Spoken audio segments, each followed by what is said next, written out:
So I'm currently at Copp Burying Ground in Boston. This was established in 1659.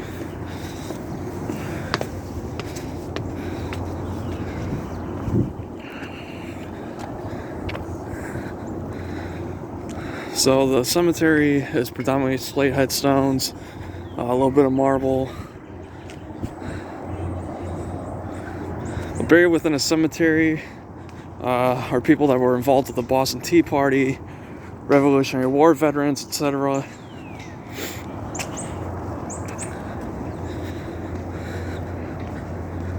But there are plenty of headstones here that date back to the 1600s.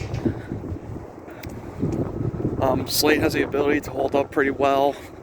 The etchings are still pretty sharp for many of these headstones. So we'll go check some of them out from the 1600s.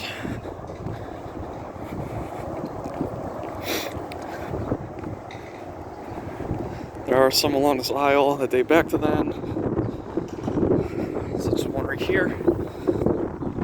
Elizabeth, late wife to George Robinson, aged about 40 years, deceased the 7th of July, 1697.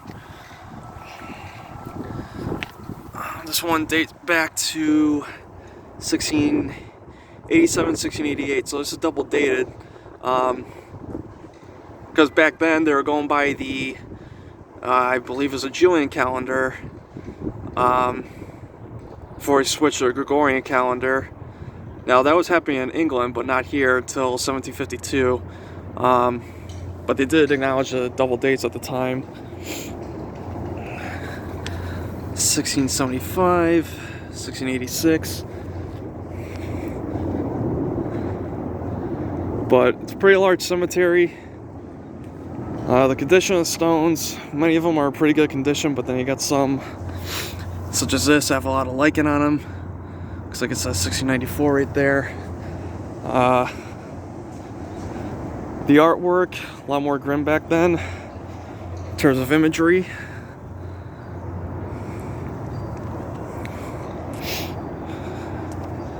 And we go all the way down here. Now it looks like I have somebody that was involved in the Boston Tea Party. Thomas Fracker and Cotton Thayer, I think it says.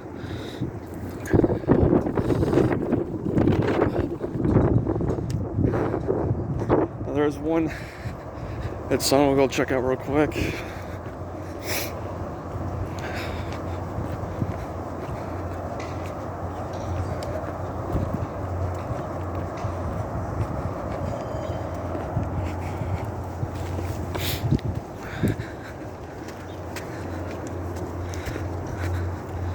Yeah, another nice headstone here from 1693.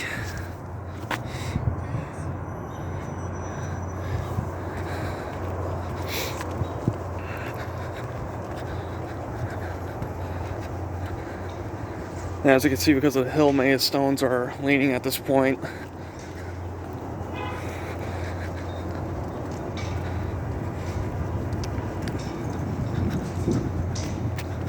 But I gotta turn right over here.